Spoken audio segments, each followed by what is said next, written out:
Before, intelligence had a number. How society judged minds. Before 1905, for most of human history, intelligence was never something that could be measured, compared, or reduced to a score. It existed as a vague moral, philosophical, and social judgment, something sensed rather than calculated, inferred rather than tested. Long before Alfred Binet and Theodore Simon introduced the first practical intelligence test in 1905, societies had already been ranking minds, labeling individuals, and deciding futures based on informal ideas of mental ability. What changed in the early 20th century was not the existence of judgment, but the method by which it was expressed. To understand why the Binet-Simon scale mattered so profoundly, it is necessary to step back into a world where intelligence had no number, where a child's mind was evaluated through reputation, behavior, class, and conformity rather than structured assessment. This world was deeply unequal, often cruel, and heavily influenced by philosophy, religion, and emerging science. The first IQ test did not emerge in a vacuum. It was born out of centuries of assumptions, failures, and growing discomfort with subjective judgment. In pre-modern societies, intelligence was closely tied to morality and social role. In ancient civilizations, wisdom was often equated with age, status, or proximity to power. A person was considered intelligent if they were eloquent, obedient, skilled in rhetoric, or capable of memorizing sacred texts. There was no meaningful separation between intelligence, virtue, and social usefulness. To be slow or simple was not a cognitive category, but a moral one, often associated with laziness, sin, or divine punishment. During the Middle Ages in Europe, the dominant framework for understanding the mind was theological rather than psychological. Human capacities were interpreted through the lens of the soul. Intellectual limitations were often explained as God's will. Children who struggled to learn were not assessed for learning differences. They were disciplined, excluded, or ignored. Education itself was reserved for a small elite, making the question of measuring intelligence largely irrelevant to the majority of the population. The Enlightenment began to change this worldview. Philosophers such as John Locke argued that the human mind was not fixed at birth, but shaped by experience. Locke's idea of the tabula rasa, or blank slate, challenged the belief that intelligence was predetermined by divine design. If minds were shaped by environment, then differences in ability could potentially be explained and perhaps addressed through education. This philosophical shift laid important groundwork, but it did not yet produce tools for measurement. Immanuel Kant, by contrast, was skeptical that intelligence could ever be quantified. He believed that human reason was too complex, too bound up with consciousness and free will to be measured scientifically. For Kant and many others, psychology could never become a true science because its subject matter, the mind, could not be reduced to numbers without losing its essence. This skepticism would later echo in debates surrounding intelligence testing. By the 19th century, the Industrial Revolution radically transformed society. Mass production, urbanization, and compulsory education created a new problem: how to manage large populations efficiently. Schools were no longer small, elite institutions, but systems designed to educate thousands of children from diverse backgrounds. Teachers were suddenly expected to identify which students could keep up, which needed help, and which were considered uneducable. Without standardized tools, these decisions were made subjectively. Teachers relied on impressions, attentiveness, obedience, speech patterns, and family background. Children from poor or rural families were disproportionately labeled as slow or incapable. Language differences, cultural unfamiliarity, and simple anxiety were often mistaken for lack of intelligence. Once labeled, children were tracked into lower educational paths with little chance of escape. At the same time, scientists were becoming increasingly interested in measuring human traits. Francis Galton, a cousin of Charles Darwin, was among the first to propose that intelligence was inherited and measurable. Galton believed that superior intelligence ran in families and that society should encourage the reproduction of the intellectually gifted. His work focused on sensory acuity, reaction time, and physical measurements such as skull size, based on the assumption that sharper senses indicated a sharper mind. Galton's approach reflected a broader trend in 19th century science: the desire to quantify everything. Height, weight, reaction time, and grip strength were easy to measure, and many researchers assumed that intelligence must be similarly accessible. Laboratories across Europe began experimenting with tests of perception and reflexes, convinced that mental ability could be captured through speed and precision. Yet these early attempts failed to correlate meaningfully with real-world outcomes. Children with quick reaction times did not necessarily perform better in school. Sensory sharpness had little to do with reasoning, judgment, or understanding. The problem was not a lack of effort, but a misunderstanding of what intelligence actually was. Meanwhile, education systems continued to struggle. In France, new laws made schooling mandatory for all children. Classrooms filled with students of widely varying abilities, backgrounds, and needs. Teachers were overwhelmed. Some children learned to read quickly. Others fell behind almost immediately. Without a reliable way to distinguish learning difficulties from lack of effort or discipline problems, many children were unfairly punished or excluded. The consequences were serious.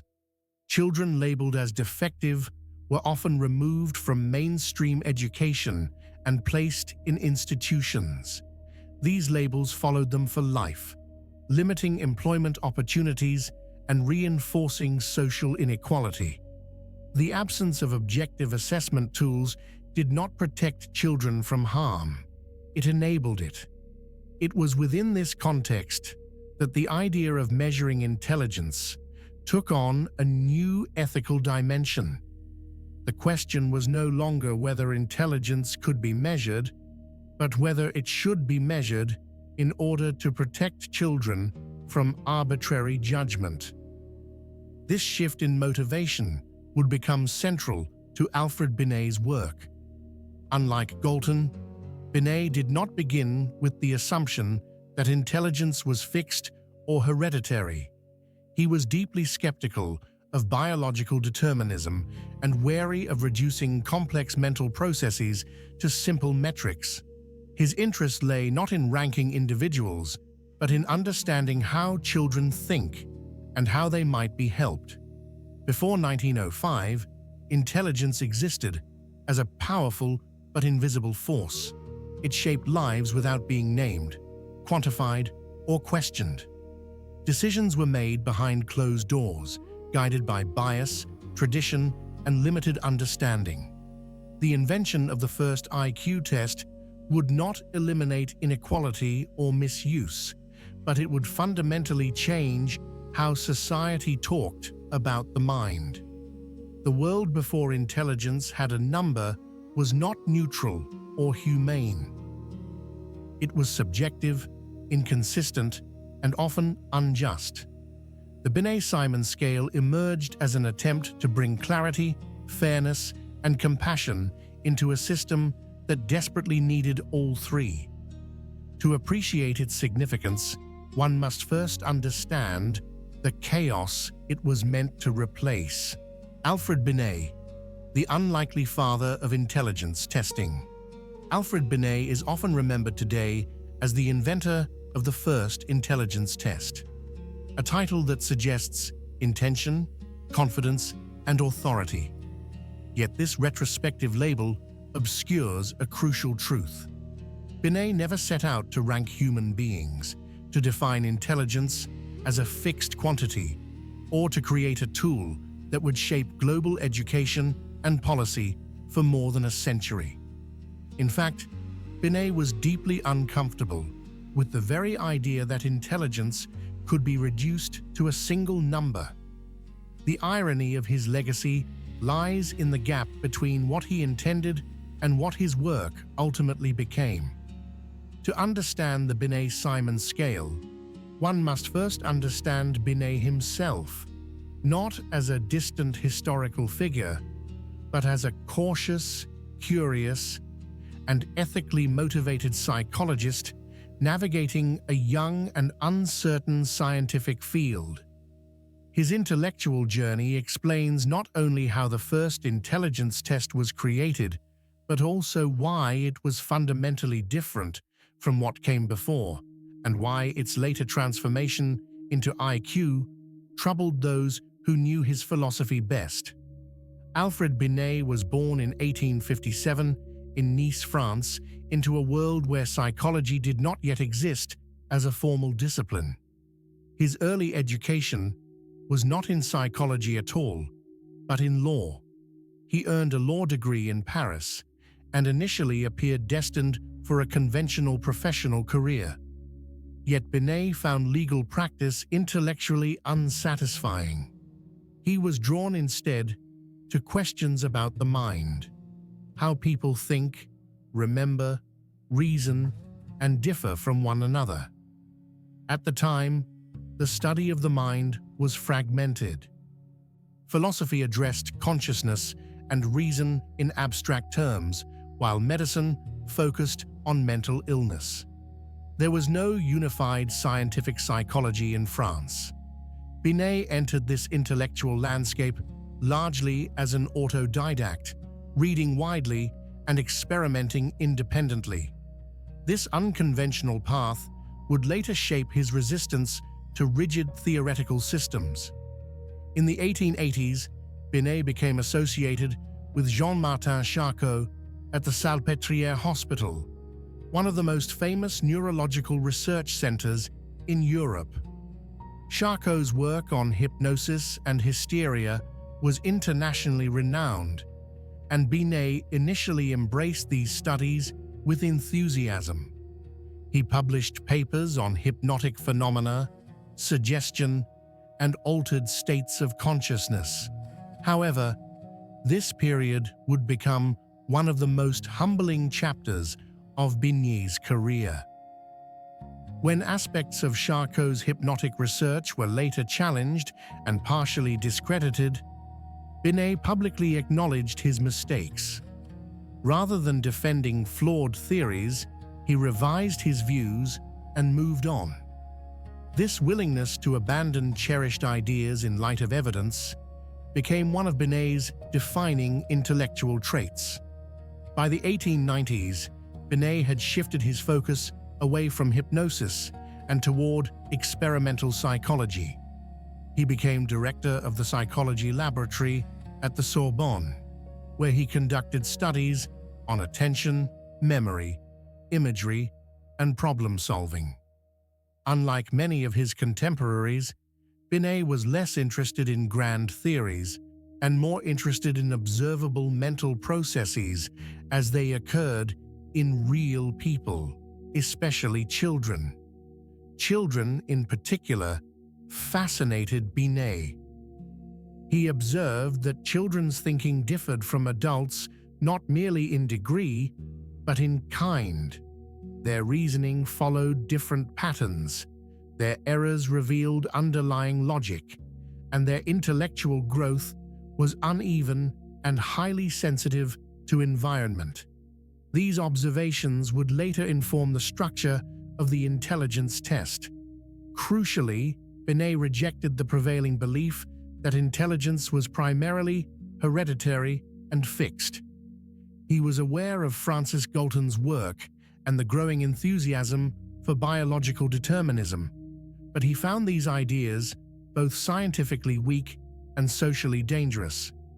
In Binet's view, intelligence was not a static entity lodged in the brain at birth. It was a dynamic set of abilities that developed through education, experience, and effort. This belief placed Binet at odds with many prominent thinkers of his time. The late 19th century was marked by a strong faith in measurement and ranking, influenced by Darwinian evolution and the emerging eugenics movement. Intelligence, for many, was something to be identified, sorted, and used to justify social hierarchies. Binet, by contrast, saw psychological measurement as a tool for assistance, not exclusion. Binet's personal life reinforced this perspective. He was the father of two daughters, Madeleine and Alice, whom he observed closely as part of his informal research on cognitive development. Rather than treating his children as abstract data points, Binet engaged with them as individuals, noting how their reasoning evolved, how they struggled with certain tasks and excelled at others. These observations strengthened his conviction that intelligence could not be captured by simple sensory tests or reaction times. In 1899, Binet helped found L'Année Psychologique, one of the first scientific psychology journals in France. Through this platform, he advocated for a psychology grounded in careful observation and experimental rigor, but also humility. He warned repeatedly against overgeneralization and emphasized the complexity of mental life. When the French government approached psychologists in the early 1900s to help address educational challenges, Binet did not immediately propose an intelligence test. His initial response was cautious. He understood the risk of misuse and the ethical implications of labeling children.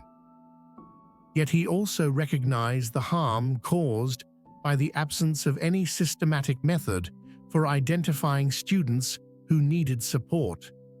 Binet's willingness to engage with this problem stemmed from a practical concern rather than theoretical ambition. He was motivated by the desire to protect children from arbitrary judgment and permanent exclusion from education. In his writings, he repeatedly emphasized that any assessment tool must serve a limited, humane purpose. This ethical orientation distinguished Binet sharply from later figures who would adapt his work. He did not believe that a test score revealed a person's innate worth or ultimate potential. Instead, he saw testing as a snapshot, a provisional measure of current functioning under specific conditions. It is important to note that Binet never used the term IQ, nor did he conceive of intelligence as a single, unified quantity. His writings stress that intelligence consists of multiple functions: attention, memory, imagination, judgment, and comprehension. These functions interact in complex ways and cannot be meaningfully reduced to a single dimension. Binet's skepticism towards simplification is evident in his methodological choices. While other researchers pursued laboratory-based measures, Binet insisted on tasks that resembled real-life cognitive challenges. He wanted to know how children understood instructions, solved problems, and adapted to new situations, not how quickly they reacted to a light or a sound. This approach required a different kind of test, one that was qualitative as well as quantitative, flexible rather than rigid. The test would need to be administered individually, interpreted carefully, and used cautiously. These requirements ran counter to the emerging desire for mass testing and numerical efficiency. In many ways, Binet was an unlikely figure to inaugurate a measurement revolution. He was not a reductionist, not a zealot for quantification, and not a believer in fixed intelligence. He approached the task reluctantly, with awareness of its dangers and with explicit warnings against misuse. Yet it was precisely this reluctance that made his contribution so significant. Because Binet did not seek to rank humanity, he was able to design a tool focused on function rather than hierarchy. The Binet-Simon scale emerged not from a desire to define intelligence forever, but from an attempt to solve a specific, humane problem within a specific historical context. Understanding Alfred Binet as a thinker, fallible, cautious, ethically engaged, helps correct a common misconception. The first intelligence test was not born out of arrogance or ambition, but out of concern. Its creator did not imagine a future of global IQ rankings. He imagined teachers better equipped to help struggling children. This distinction matters because it reminds us that tools reflect the values of their creators, but they can be transformed by the values of those who wield them. The story of the Binet-Simon scale cannot be separated from the character of Alfred Binet himself, nor from the uneasy relationship between scientific intention and social consequence. France, at the turn of the century, education crisis, and the birth of a problem. At the dawn of the 20th century, France stood at a crossroads. Politically, socially, and intellectually, the nation was redefining itself after decades of upheaval. The French Revolution had shattered old hierarchies. The Industrial Revolution had transformed daily life. And the Third Republic sought to unify the country around secularism, citizenship, and education. It was within this ambitious national project that the conditions giving rise to the first intelligence test emerged, not as an abstract scientific curiosity, but as a response to a pressing social crisis. Education lay at the heart of the Republic's vision. In the late 19th century, French lawmakers believed that a modern nation required an educated populace capable of rational thought, civic participation, and economic productivity. Literacy was no longer a privilege of the elite. It was framed as a civic duty. To that end, a series of laws, most notably those championed by Jules Ferry in the 1880s, made primary education free, compulsory, and secular for all children. On paper, these reforms represented progress. In practice, they created unprecedented challenges. For the first time, classrooms filled with children from every social class, region, and background. Rural children, urban poor, recent migrants, and those with physical or cognitive impairments were now expected to learn side by side under a standardized curriculum. Teachers trained to instruct relatively homogeneous groups suddenly faced a diversity of learners for which they had little preparation. The French school system was rigid by design. Curricula were centrally planned, expectations uniform, and advancement tied to age rather than ability. This structure worked reasonably well for children who fit the system's assumptions. For others, it proved alienating and punishing. Students who failed to keep pace were often labeled as lazy, disobedient, or intellectually deficient, with little attempt to understand the underlying causes of their struggles. Teachers, overwhelmed and under-resourced, relied on intuition and discipline rather than assessment. A child who could not read fluently by a certain age was assumed to lack intelligence. Behavioral issues were interpreted as moral failings. Children who did not respond to traditional instruction were frequently removed from classrooms and placed in special institutions, sometimes permanently. These decisions carried lifelong consequences. Educational exclusion, limited employment opportunities, and reinforced class divisions. A child's future could be determined by a single teacher's impression, influenced by bias, fatigue, or misunderstanding.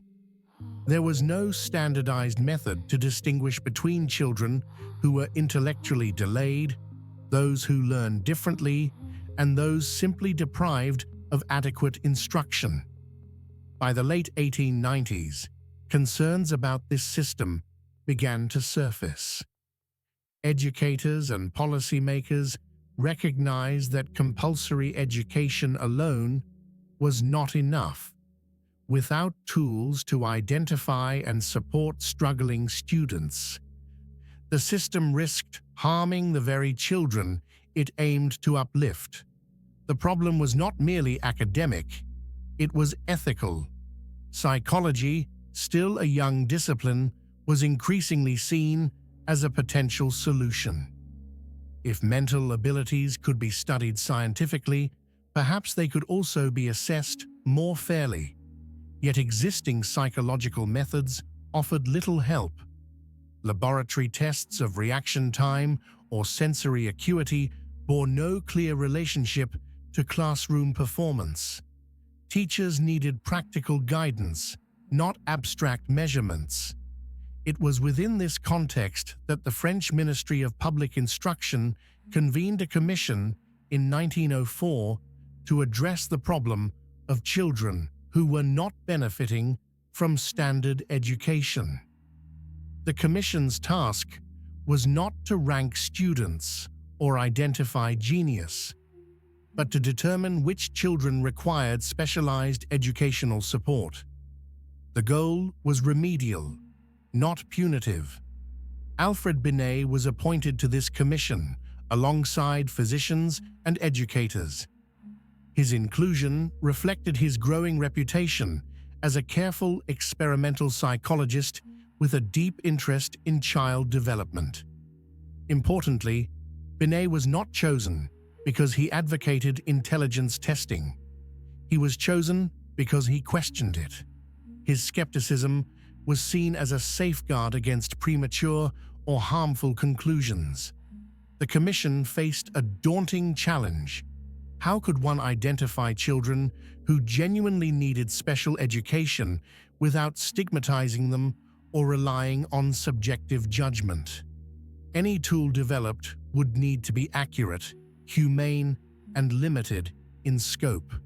It would also need to function within the constraints of real classrooms, administered by teachers or school physicians rather than laboratory scientists. Binet approached this task with caution.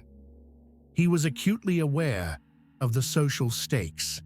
In his writings from this period, he emphasized that children should never be defined by a test result.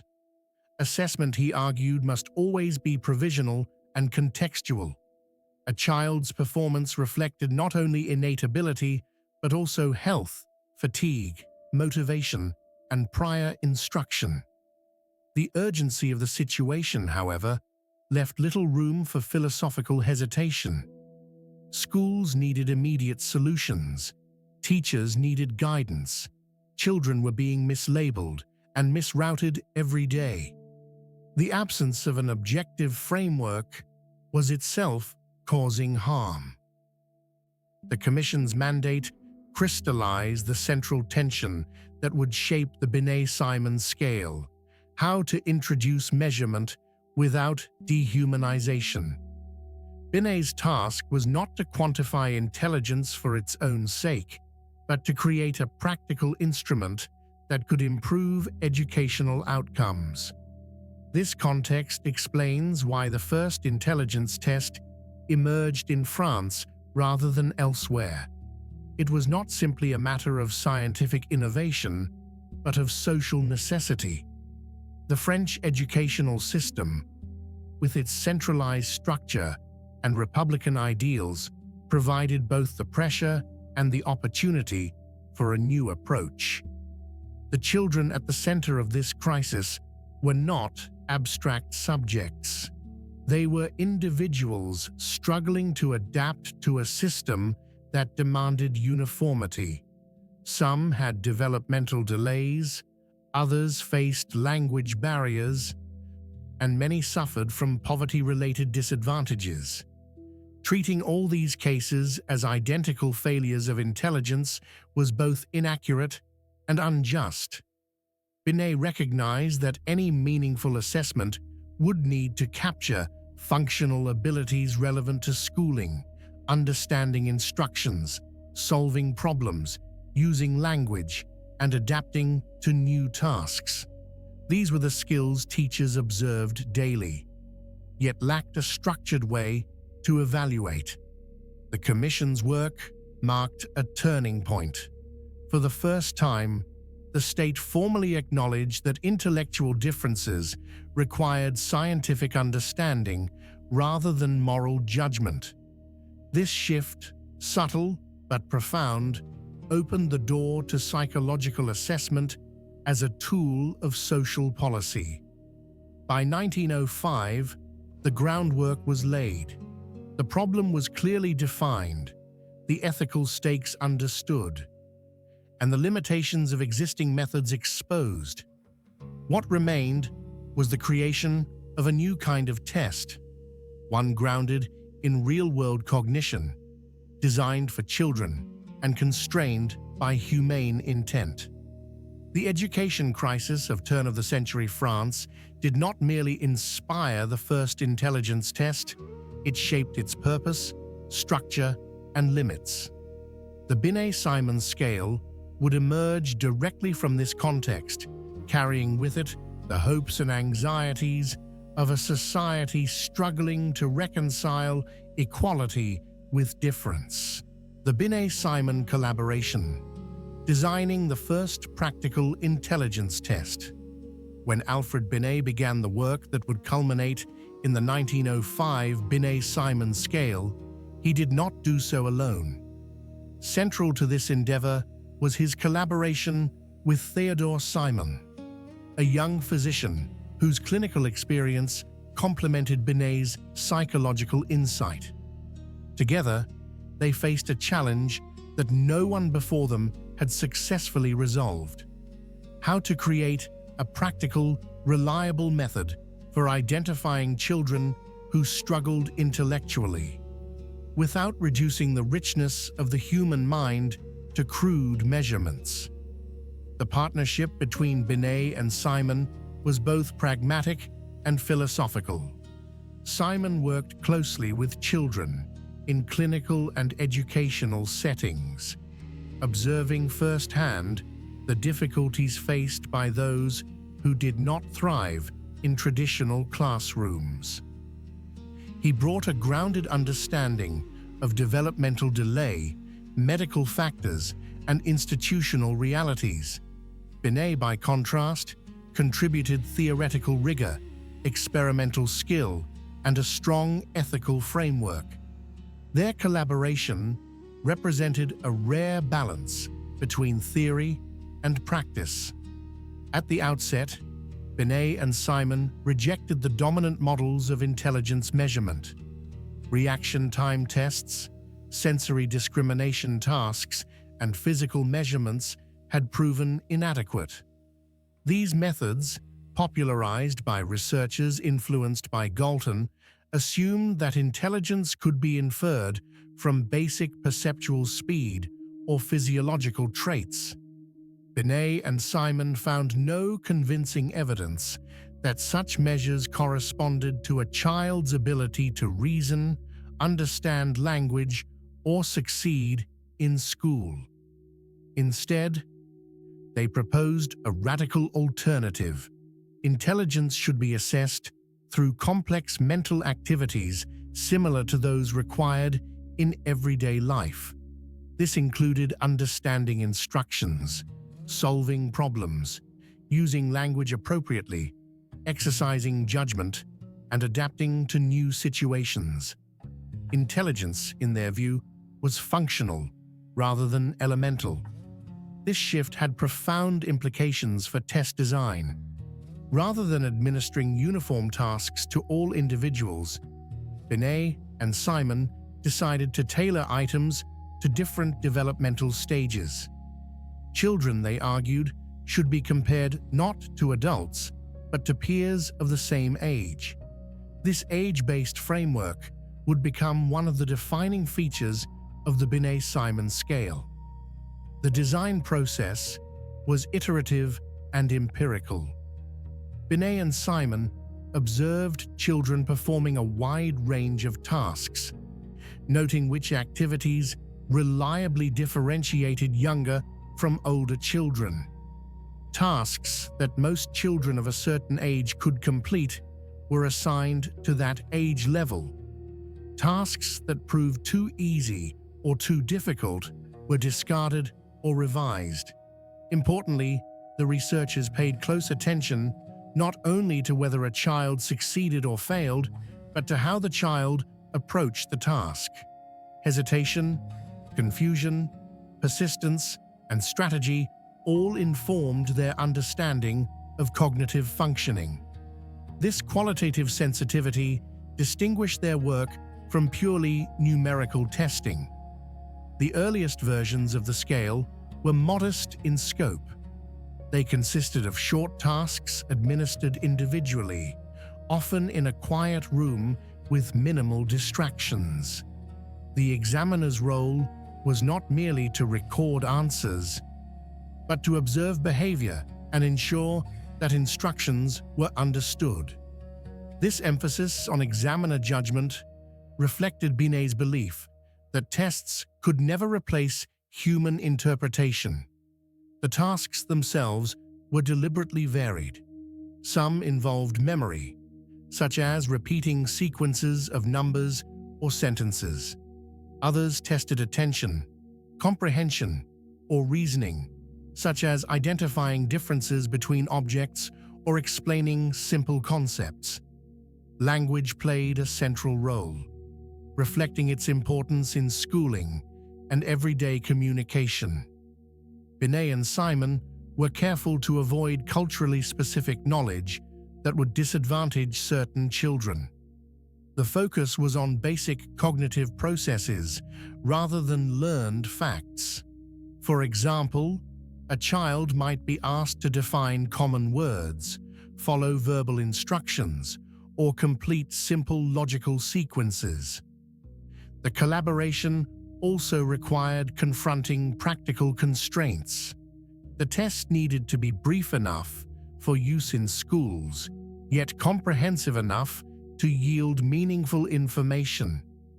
It had to be simple to administer, yet nuanced enough to capture differences in ability.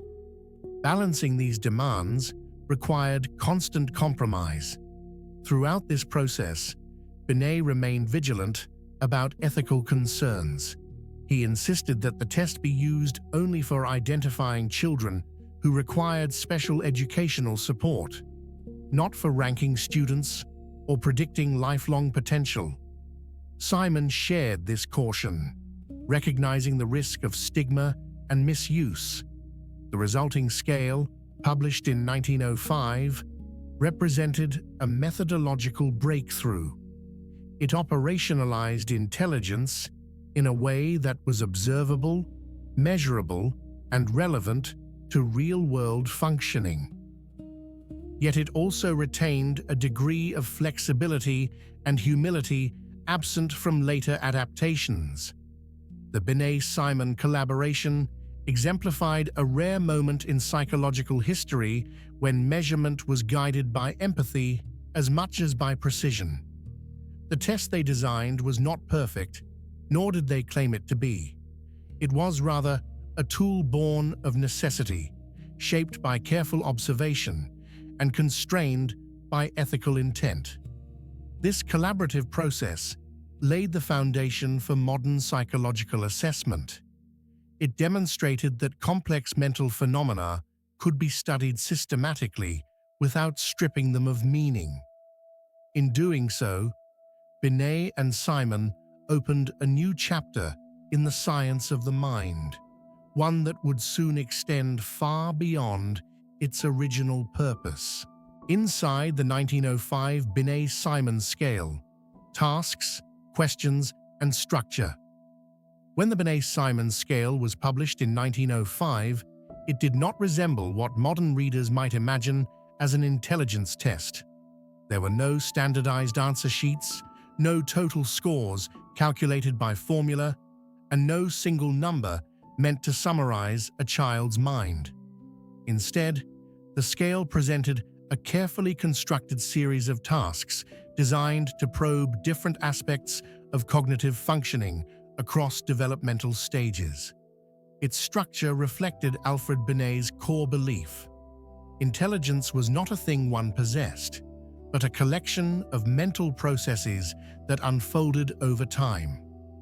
The 1905 scale consisted of approximately 30 tasks, arranged loosely by increasing difficulty.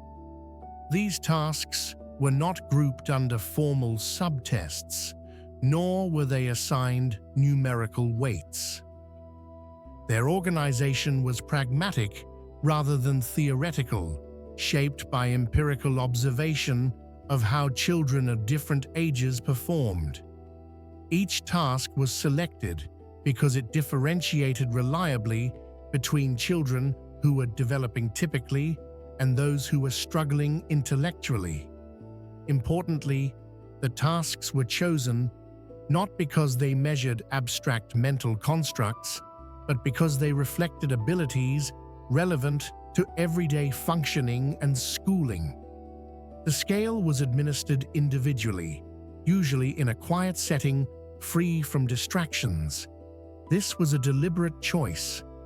Binet believed that group testing obscured individual differences and encouraged mechanical scoring. The examiner was expected to establish rapport with the child, explain instructions clearly, and observe behavior carefully throughout the session. The earliest tasks were designed for very young children. These included simple activities such as following a moving object with the eyes, grasping objects, or responding to basic commands. While these tasks might appear rudimentary, they served an important purpose. They established a baseline of sensory-motor coordination and attentional capacity. As the scale progressed, tasks became increasingly complex. Young children might be asked to name familiar objects, identify parts of the body, or repeat simple words. These items assessed language development, comprehension, and memory, abilities essential for classroom learning. For older children, the tasks shifted toward reasoning and judgment. Examples included comparing two objects and explaining how they were alike or different, answering questions about everyday situations, or completing simple problem-solving exercises.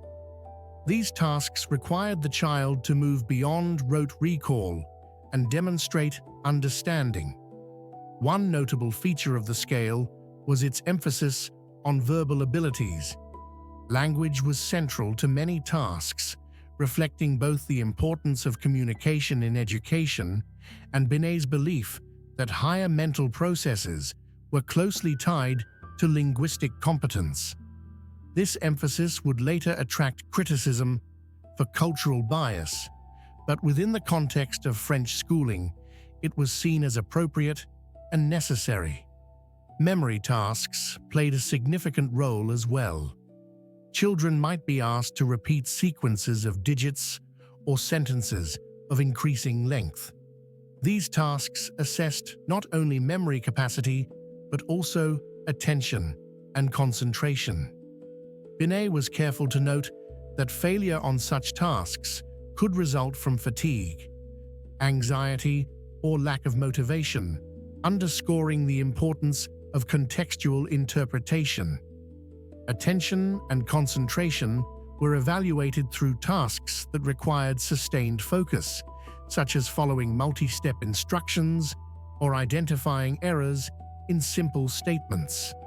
These tasks mirrored classroom demands, where the ability to attend to lessons and instructions was critical for success. Judgment and reasoning were assessed through questions that asked children to explain common concepts or respond to hypothetical situations. For example, a child might be asked why certain actions were considered right or wrong, or how one might solve a simple practical problem.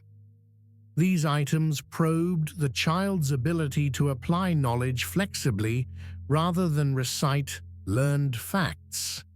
Importantly, the scale did not assume that intelligence was uniform across domains. A child might perform well on language tasks but struggle with memory, or vice versa.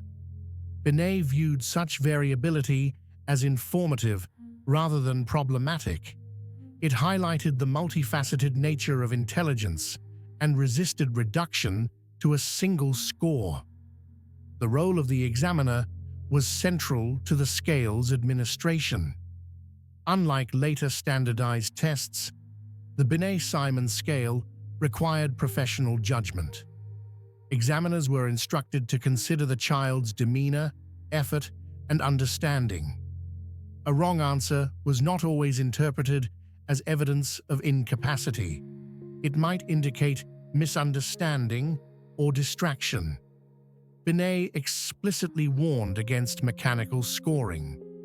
He argued that a test result must always be interpreted in light of the child's broader context, including health, educational history, and emotional state.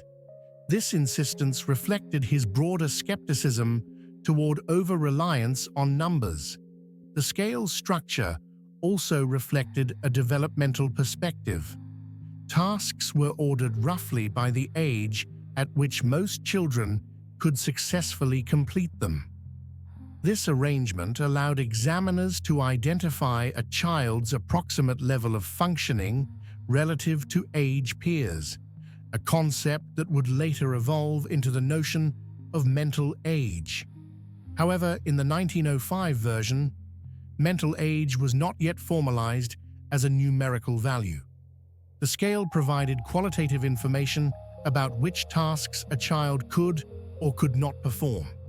This information was intended to guide educational decisions, not to label children permanently. Administration time was relatively short, often lasting less than an hour. This practicality was essential for use in schools and clinics. Binet and Simon recognized that a test too lengthy or complex would be impractical and therefore ignored. The 1905 scale was not static. Binet viewed it as a work in progress, open to revision and improvement. He encouraged other researchers to test, refine, and adapt the tasks based on empirical evidence. This openness contrasted sharply with later standardized tests that emphasized fixed forms and norms. Despite its limitations, the Binet-Simon scale represented a remarkable achievement. It demonstrated that intelligence could be assessed systematically without resorting to crude physical measures. It offered educators a tool grounded in observation, empathy, and practical relevance. Yet the scale's very success carried seeds of future transformation. Its task-based structure invited quantification, and its age-graded organization suggested the possibility of numerical comparison. These implications would soon be realized in subsequent revisions. In its original form, however, the 1905 Binet-Simon scale remained true to its creator's intentions. It was a diagnostic aid, not a ranking system, a guide for intervention, not a verdict on human worth. Its tasks and structure embodied a careful balance between measurement and humanity, a balance that would prove difficult to maintain as intelligence testing spread beyond its original context. Mental age, the concept that changed psychology forever. Among all the ideas introduced by Alfred Binet and Theodore Simon, none proved more influential or more easily misunderstood than the concept of mental age. Although the term itself would only be fully formalized in later revisions of the Binet-Simon scale, its underlying logic emerged directly from the 1905 test. Mental age became the bridge between qualitative observation and quantitative comparison, reshaping psychology, education, and public discourse in ways Binet himself could not fully control. To understand mental age, it is essential to distinguish it from chronological age. Chronological age is simply the amount of time a person has lived. Mental age, by contrast, was conceived as an estimate of a child's level of cognitive functioning relative to typical developmental milestones. A child whose performance resembled that of most 8-year-olds could be described as having a mental age of 8, regardless of their actual age.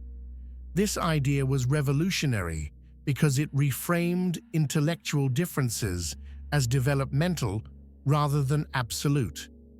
Before Binet, children who struggled in school were often viewed as categorically inferior, either capable or incapable, normal or defective. Mental age introduced a continuum, allowing for degrees of difference and the possibility of change. Binet did not invent mental age as a rigid metric. Rather, it emerged organically from his task-based approach. As he and Simon observed patterns of success and failure across age groups, it became clear that certain tasks clustered around particular developmental stages. These clusters suggested a way to describe a child's overall level of functioning in age-related terms. Importantly, mental age was never intended to be a precise number. It was an approximate indicator, a heuristic to guide educational decisions. Binet repeatedly emphasized that intellectual development was uneven. A child might demonstrate advanced reasoning in one area and lag in another. Mental age was meant to summarize general functioning, not define a person's identity. The appeal of mental age lay in its intuitive clarity. Teachers and parents could readily grasp the idea that a 10-year-old might think like an 8-year-old or a 12-year-old. This language made psychological assessment accessible beyond academic circles, contributing to its rapid adoption. However, this accessibility also made mental age vulnerable to oversimplification. As the concept spread, it began to be treated as a concrete property rather than a descriptive tool. The nuance Binet insisted upon was often lost in translation. Binet himself was acutely aware of these risks. In his writings, he warned against reifying mental age, that is, treating it as a fixed trait. He stressed that mental age reflected current performance under specific conditions, not innate capacity. Fatigue, illness, emotional distress, and educational opportunity could all influence test results. One of Binet's most prescient warnings concerned the use of mental age to predict future potential. He argued that such predictions were scientifically unfounded and ethically dangerous. A child's intellectual trajectory, he believed, could be altered through appropriate instruction and support. Despite these cautions, the simplicity of mental age proved irresistible. Psychologists and educators sought ways to standardize and quantify the concept further. This drive toward quantification would soon culminate in the creation of the intelligence quotient, or IQ, a development that would fundamentally alter the meaning of Binet's work. In the context of early 20th century psychology, mental age represented a compromise between qualitative and quantitative approaches. It preserved the richness of observational assessment while enabling comparison across individuals. This balance was delicate, and maintaining it required constant interpretive care. Mental age also had profound implications for how society understood intellectual disability. Rather than viewing individuals as wholly incapable, the concept allowed for partial competence and targeted intervention. This shift supported the development of specialized educational programs aimed at improving specific skills. At the same time, mental age reinforced the idea of developmental norms. While these norms were intended as guides, they could easily become standards against which deviation was judged negatively. The line between description and evaluation was thin. Binet's own position remained nuanced. He believed that identifying developmental delays could help educators tailor instruction. Yet he resisted any implication that such delays defined a person's worth or destiny. His emphasis was always on potential and adaptability. The legacy of mental age illustrates a recurring theme in the history of psychology. Concepts created for humane purposes can acquire unintended meanings when removed from their original context. Mental age began as a flexible descriptor. It would soon be transformed into a tool of classification and comparison. Understanding mental age as Binet intended requires returning to his broader philosophy. Intelligence, in his view, was not a single entity, but a constellation of abilities. Measurement was a means to an end, not an end in itself. As mental age gained prominence, it set the stage for further developments in psychological assessment. It provided the conceptual foundation upon which later tests would build, for better or worse. The next chapters in this history would see mental age quantified, standardized, and deployed on a scale Binet never envisioned. Yet even amid these transformations, the original insight remains powerful. By framing intellectual differences in developmental terms, Binet challenged deterministic views and opened space for growth and intervention. Mental age, at its best, was an argument for educational compassion. In reflecting on the concept today, it is essential to separate Binet's intentions from later interpretations. Mental age was not meant to imprison individuals within numerical boundaries. It was meant to illuminate pathways for learning.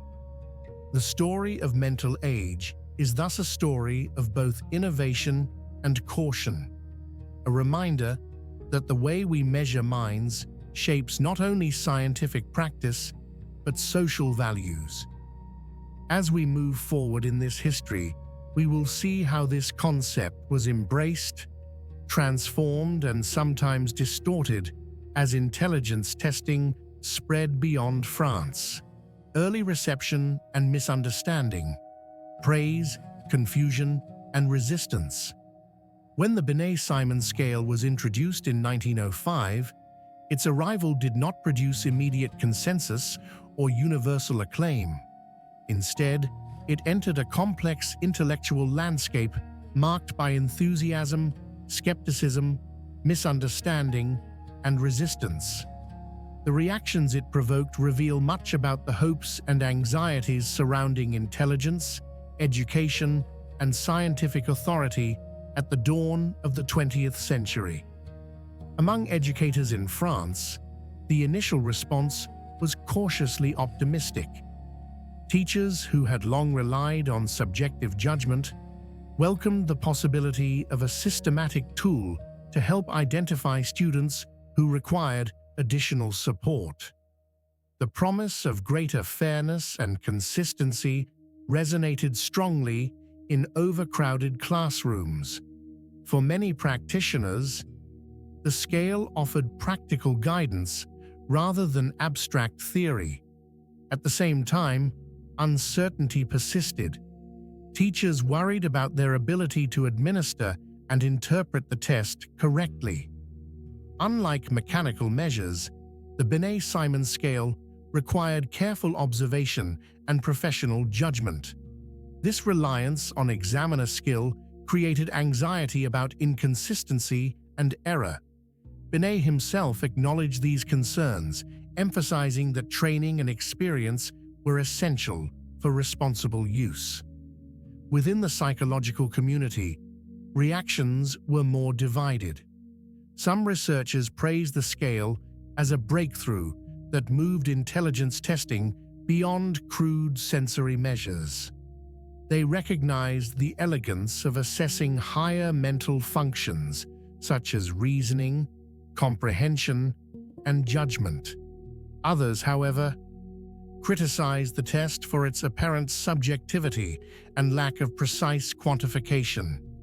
For proponents of experimental rigor, the Binet-Simon scale seemed insufficiently standardized.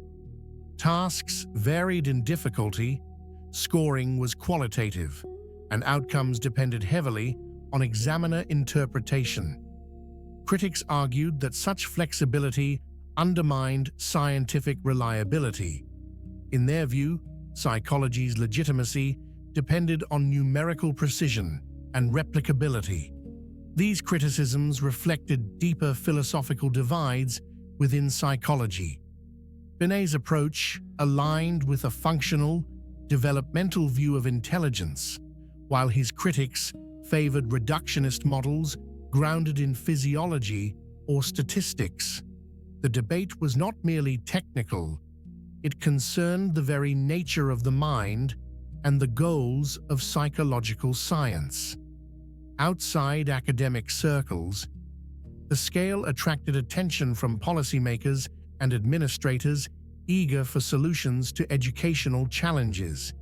Here, enthusiasm sometimes outpaced understanding. The appeal of a tool that could classify children efficiently risked overshadowing Binet's warnings about limited use and interpretation. Misunderstandings soon emerged. Some users treated the test as a definitive measure of intelligence rather than a diagnostic aid.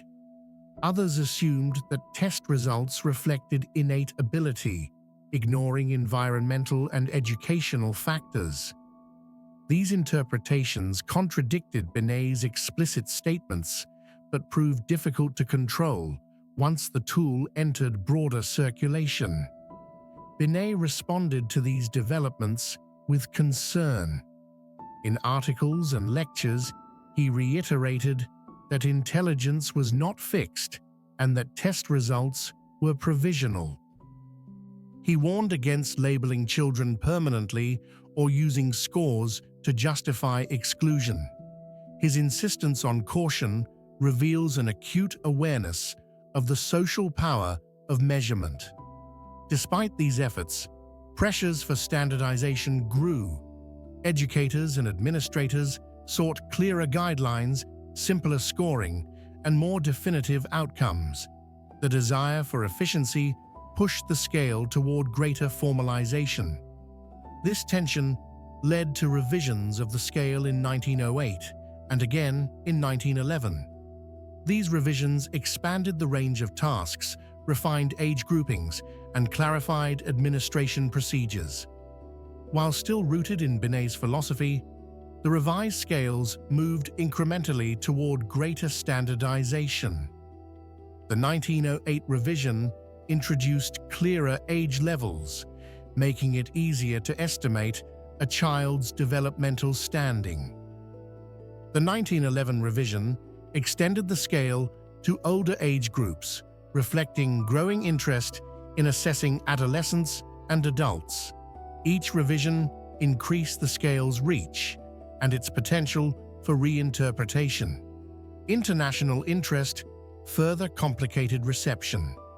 Psychologists outside France encountered the scale without the full context of Binet's intentions. Translations and adaptations varied in quality, sometimes altering tasks or administration methods. These changes contributed to divergent interpretations of what the test measured. In some countries, the scale was embraced enthusiastically as a scientific authority. In others, it met resistance from educators wary of psychological intrusion into classrooms. Cultural differences influence perceptions of intelligence, development, and education, shaping local responses. The early reception of the Binet-Simon scale thus oscillated between hope and apprehension. It promised fairness, but risked rigidity.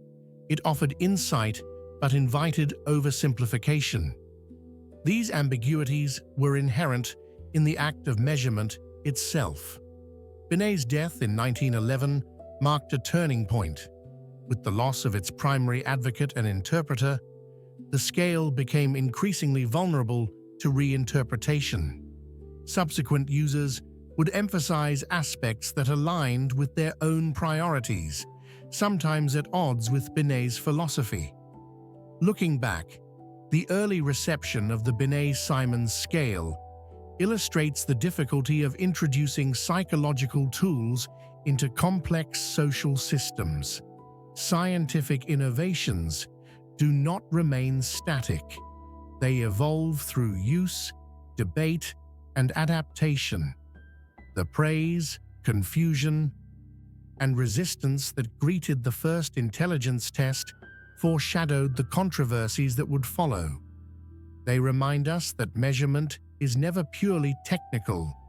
It is embedded in values, expectations, and power relations. As the scale spread beyond its original context, its meaning began to shift. The next phase of its history would see it transformed into something both more influential and more controversial than Binet ever intended. From Paris to the world, how the Binet-Simon scale became IQ. The transformation of the Binet-Simon scale from a modest French diagnostic tool into a global system of numerical intelligence ranking represents one of the most consequential shifts in the history of psychology. This transformation did not occur overnight, nor was it directed by Alfred Binet himself. Rather, it unfolded through a series of adaptations, reinterpretations, and institutional demands that gradually reshaped the meaning of intelligence testing. When the Binet-Simon scale first appeared, it was firmly embedded in the French educational context. Its purpose was narrow and practical: to identify children who required specialized instruction. Outside France, however, psychologists encountered the scale through a different lens. Many were less concerned with educational remediation and more interested in classification, prediction, and comparison across large populations. The early 20th century was marked by rapid expansion of psychology as an applied science, particularly in the United States. Universities, schools, and government agencies sought tools that could produce clear, standardized results. In this environment, the flexibility and qualitative nuance of the Binet-Simon scale were seen not as strengths, but as limitations. The key figure in this transformation was Louis Terman, a psychologist at Stanford University. Terman encountered the Binet-Simon scale during a period when American psychology was heavily influenced by measurement, statistics, and efficiency. He admired the scale's focus on higher mental processes, but believed it required substantial modification to meet American scientific standards. In 1916, Terman published the Stanford Binet Intelligence Scale, an adaptation of the Binet-Simon test. While retaining many of the original tasks, Terman introduced significant changes. He standardized administration procedures, established normative data based on large samples, and, most importantly, formalized the concept of the intelligence quotient, or IQ. The IQ formula expressed intelligence as a ratio of mental age to chronological age, multiplied by 100. This transformation converted Binet's descriptive concept into a single numerical score. A child whose mental age matched their chronological age received an IQ of 100, while deviations above or below this benchmark produced higher or lower scores. This numerical clarity proved immensely appealing. IQ offered a simple, seemingly objective measure that could be easily compared across individuals and groups. It fit neatly into statistical frameworks and administrative systems. What had been a diagnostic aid became a ranking device. Terman's interpretation of intelligence differed markedly from Binet's. Whereas Binet emphasized malleability and context, Terman viewed intelligence as largely innate and stable. He believed that IQ scores reflected inherent mental capacity and could predict future achievement. This belief aligned with broader American enthusiasm for hereditarian explanations. The Stanford Binet scale quickly gained prominence in the United States. Schools adopted it for student placement. Universities used it for admissions research, and psychologists employed it in a growing array of applications. Its influence extended beyond education into employment and social policy. World War I accelerated this expansion dramatically. The US Army sought efficient methods to assess the abilities of millions of recruits.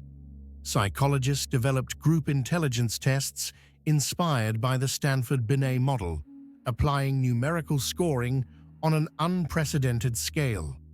These tests reinforced the notion that intelligence could be rapidly quantified and compared. The wartime use of intelligence testing had lasting consequences. It legitimized large-scale assessment and demonstrated its logistical feasibility. It also entrenched the idea that intelligence scores could guide institutional decisions affecting vast numbers of people. As intelligence testing spread internationally, the original context of the Binet-Simon scale faded further. Translations and adaptations often emphasize scoring and classification over interpretation and intervention. The subtlety of Binet's warnings was lost amid the demand for efficiency. This global diffusion altered public understanding of intelligence. IQ became synonymous with mental ability itself, rather than a measure of certain cognitive functions under specific conditions. Numerical rankings acquired social significance, shaping perceptions of worth, potential, and normality. The transformation also affected psychological research. Intelligence testing became a dominant paradigm, influencing theories of learning, development, and personality. Researchers debated the nature of intelligence, its heritability, and its relationship to social outcomes, often using IQ scores as foundational data. Yet even as IQ gained authority, criticisms emerged. Some psychologists questioned the cultural bias of tests developed within specific social contexts. Others challenged the reduction of complex mental phenomena to a single number. These critiques echoed Binet's original concerns, though they often lacked his influence. The journey from Paris to the world illustrates how scientific tools evolve through use. The Binet-Simons scale did not become IQ by accident. It was reshaped by institutional needs, theoretical commitments, and cultural values. In this transformation, something was gained and something was lost. The standardization of intelligence testing enabled large-scale research and administrative efficiency. At the same time, it narrowed the conception of intelligence and increased the risk of misuse. Understanding this history requires separating Binet's intentions from subsequent developments. The global IQ system owes its existence to the Binet-Simons scale, but it does not fully reflect its creator's philosophy. As intelligence testing became embedded in social institutions, its consequences grew more profound. The next section will explore how these tools were employed ethically and unethically, revealing the darker chapters of psychological assessment history. Ethical consequences, intelligence testing, and its dark uses. As intelligence testing spread across institutions and nations, its influence expanded far beyond the classroom. What began as a cautious, humane attempt to assist struggling children gradually became a powerful instrument for classification, exclusion, and control. The ethical consequences of this transformation reveal the dangers inherent in reducing complex human capacities to numerical scores, especially when those scores are treated as objective truths rather than contextual indicators. One of the most troubling chapters in the history of intelligence testing is its association with the eugenics movement. In the early 20th century, eugenics gained prominence as a social and scientific ideology, claiming that human populations could be improved through selective reproduction. Intelligence tests, particularly IQ scores, were embraced by eugenicists as evidence of inherited mental superiority or inferiority. This use of intelligence testing stood in stark contrast to Alfred Binet's philosophy. Binet rejected the idea that intelligence was fixed or purely hereditary. He believed in educational intervention and warned against deterministic interpretations. Yet once intelligence testing entered broader scientific and political discourse, Binet's cautions were often ignored. In the United States, intelligence tests were used to support claims that certain racial and ethnic groups were intellectually inferior. Test results were interpreted as reflections of innate ability. Despite clear evidence of cultural bias, language barriers, and unequal educational opportunities, these interpretations reinforced existing prejudices and provided a veneer of scientific legitimacy to discriminatory practices. Immigration policy offers a particularly stark example. During the early 20th century, intelligence tests were administered to immigrants arriving at Ellis Island and other entry points. Individuals who failed these tests, often conducted in unfamiliar languages under stressful conditions, were labeled as mentally deficient and denied entry. Such decisions had life-altering consequences and reflected deep misunderstandings of what the tests measured. Military applications further expanded the reach of intelligence testing. During World War I, group intelligence tests were administered to millions of soldiers. While these assessments were intended to aid in placement and training, their results were also used to draw broad conclusions about the intellectual composition of the population. Simplistic interpretations of test data fueled racial and class-based stereotypes. The institutionalization of intelligence testing extended into education systems, where scores were used to track students into different academic paths. While tracking was often justified as a means of tailoring instruction, it frequently resulted in rigid stratification. Students placed in lower tracks faced reduced expectations, limited opportunities, and stigmatization. These practices disproportionately affected marginalized communities. Children from low-income families, linguistic minorities, and historically disadvantaged groups were more likely to receive low scores, not because of inherent deficits, but because of unequal access to resources. Intelligence testing, when divorced from context, became a mechanism for reproducing social inequality. Psychologists and educators gradually became aware of these ethical issues. Critics argued that intelligence tests measured familiarity with dominant cultural norms rather than universal cognitive abilities. Others emphasized the role of environment, nutrition, health, and education in shaping test performance.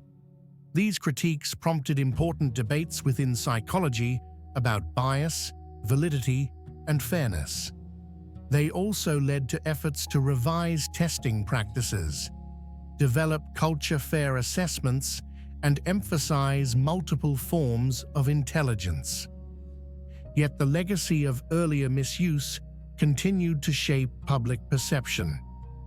It is important to note that the ethical failures associated with intelligence testing were not inevitable. They resulted from specific choices to prioritize efficiency over nuance, classification over compassion, and prediction over possibility. Binet's original warnings anticipated many of these dangers. Reflecting on this history invites humility. Psychological tools carry power, and that power can be misused when divorced from ethical restraint. Intelligence testing's dark uses serve as a cautionary tale about the responsibilities that accompany measurement. As the field of psychology matured, it began to reckon more openly with these consequences. Ethical guidelines, professional standards, and critical scholarship emerged in response to past abuses. These developments marked progress, but they also underscored the enduring impact of early decisions. Understanding the ethical consequences of intelligence testing requires acknowledging both its potential benefits and its capacity for harm. The same tools that can support learning and self-understanding can also justify exclusion and oppression. This duality remains relevant today. Contemporary debates about testing, assessment, and equity echo themes first raised in the early 20th century. The challenge lies in learning from history rather than repeating it. The story of intelligence testing's dark uses is not merely a historical footnote. It is a reminder that scientific instruments are shaped by the values of those who wield them. When those values prioritize hierarchy over humanity, the consequences can be profound. As we turn to the final section of this narrative, we will consider the lasting legacy of the first IQ test, what it contributed to psychology, what it obscured, and what lessons it continues to offer for understanding the human mind. Legacy of the first IQ test. What Binet got right, and what we're still debating. More than a century after the publication of the Binet-Simon scale, the shadow of the first intelligence test still stretches across psychology, education, and public life. Few scientific instruments have exerted such enduring influence, and few have generated such persistent debate. To understand this legacy honestly requires a careful separation of Alfred Binet's original contributions from the many interpretations, adaptations, and misuses that followed. At its core, the Binet-Simon scale represented a conceptual breakthrough. It demonstrated that complex mental functions, attention, memory, comprehension, reasoning, could be studied systematically in real-world contexts. Prior to Binet, intelligence was either a philosophical abstraction or a crude biological assumption. Binet offered a third path, empirical observation, grounded in human development. One of Binet's most important insights was his insistence that intelligence is not a single, fixed entity. He described it as a collection of mental processes that work together in dynamic ways. This view anticipated later theories of multiple intelligences, cognitive profiles, and domain-specific abilities. While modern psychology has moved far beyond Binet's original framework, his rejection of simplistic reduction remains deeply relevant. Equally significant was Binet's emphasis on malleability. He believed that intellectual performance could improve through education, training, and appropriate support. This conviction stood in direct opposition to the deterministic views that dominated early 20th century discourse. In an era captivated by heredity and ranking, Binet argued quietly but persistently for growth. Binet's approach to measurement also deserves recognition. He did not regard tests as self-sufficient arbiters of truth. Instead, he viewed them as tools that required interpretation, context, and professional judgment. This stance contrasts sharply with later tendencies to treat scores as definitive. Modern psychological assessment, at its best, reflects many of these principles. Contemporary tests emphasize reliability, validity, and ethical use. They are accompanied by professional guidelines, training requirements, and explicit warnings against misuse. In this sense, Binet's influence persists not only in test content, but in assessment philosophy. Yet debates surrounding intelligence testing continue. Questions about cultural bias, fairness, and the meaning of test scores remain unresolved. Critics argue that standardized tests privilege certain forms of knowledge and disadvantage others. Supporters contend that well-designed assessments provide valuable information when used responsibly. These debates echo the tensions present at the very birth of intelligence testing. The challenge has always been balancing measurement with humanity, efficiency with nuance. Binet recognized this tension and attempted to navigate it cautiously. His successors have not always been as restrained.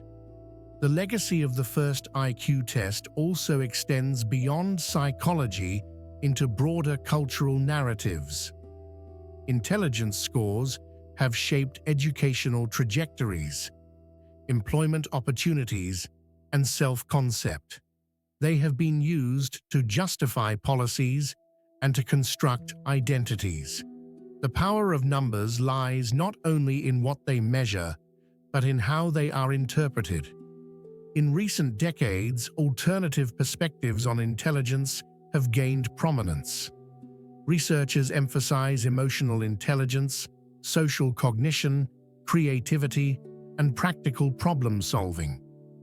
These developments reflect dissatisfaction with narrow definitions and a desire to capture the full range of human capability. At the same time, standardized testing remains deeply embedded in institutions. This persistence underscores the practical appeal of quantification. Numbers simplify decision-making in complex systems. The challenge is ensuring that such simplification does not erase individuality. Returning to Binet's writings reveals a figure keenly aware of these risks. He warned that intelligence tests could become instruments of injustice if stripped of context and compassion.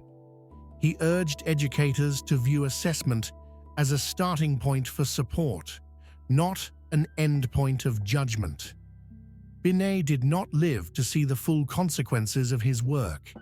He died in 1911, just as intelligence testing was gaining momentum internationally. Yet his words continue to resonate. They remind us that scientific tools are shaped by values, and that those values must be examined continually.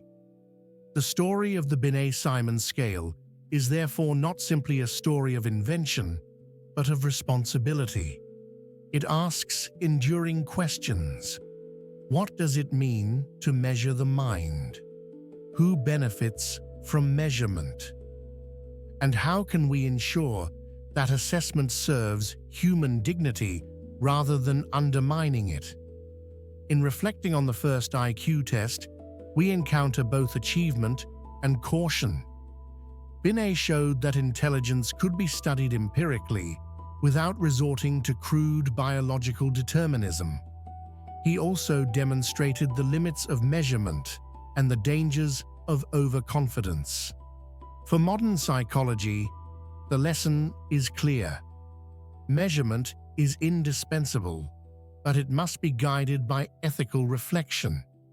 Tests can illuminate patterns, but they cannot capture the full complexity of a person. Scores can inform decisions, but they should never define worth. As we consider the legacy of the first intelligence test, we are invited to adopt Binet's humility, to measure carefully, to interpret cautiously, and above all, to remember that behind every score lies a human mind shaped by experience, opportunity, and potential. The Binet-Simon scale marked the beginning of a new era in psychological assessment. Its legacy endures not because it provided final answers, but because it opened a conversation that continues to evolve. In that ongoing dialogue, Alfred Binet's voice, measured, skeptical, and humane, still deserves to be heard.